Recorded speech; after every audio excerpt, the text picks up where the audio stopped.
Today we are here to think about Faida. Faida is a farmer from a village called Idodi in Iringa in Tanzania. She represents millions of mango farmers who year after year, season after season, they produce a lot of mangoes, but they are only able to sell very little of it. So the rest of it is left here, this pile you see here. And you can see even how the harvesting is being done. They are using, you have the boys climbing up the tree, dropping it down. So we have a lot of losses, first for lack of market and even for poor handling. When you look at this pile of mangoes, to scientists they say post-harvest losses. To traders they say can't take it. But to Faida and her group, this represents pain. It represents hunger. It represents poverty. However, like it is the case with many smallholder farmers, they don't just sit there. They decide, what do we do about it?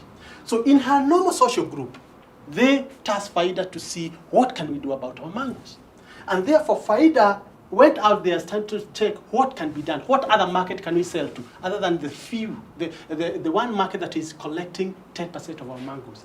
She goes out there, she checks out and realizes that there is a processor who have been looking for farmers to supply, but have been unable to locate them. So Faida gets into contact with the agent for that processor.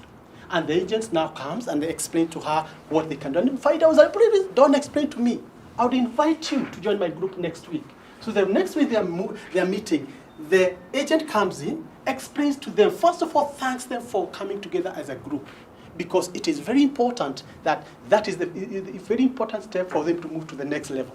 Now, here it is, he tells them, get ready. We'll buy your mangoes. We'll provide a market for you. We pay at this time. So they explains all that. However, as he continues explaining, the farmers realize, whoa, we require more than we had. They require inputs, which they were not using before. They require a little bit more of organization, which they were not having before.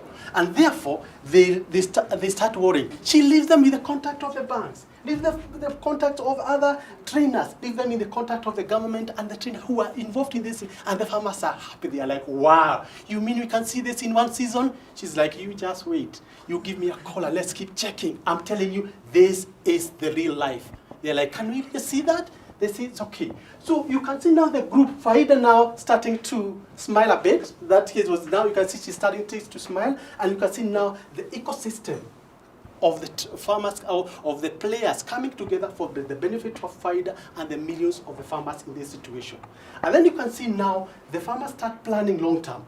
They start thinking, for us to get the markets, we need to get the crates. So they get into contact with the finance institution, they get financing that they require. And even as they do all this, they have the consumers in mind. Get the quality that the different consumers require. So here, they're able to sell to different people. Now here you find Faida. By the end of the season, a season of mango, we're talking 1 year. Within 1 year, we have seen this farmer moving on through aggregation, moving on through partnership, moving on through all this together. You can see Faida now. There's no boys climbing up the trees because now they've been trained how to harvest them well and put them into crates. You can see now different transporters.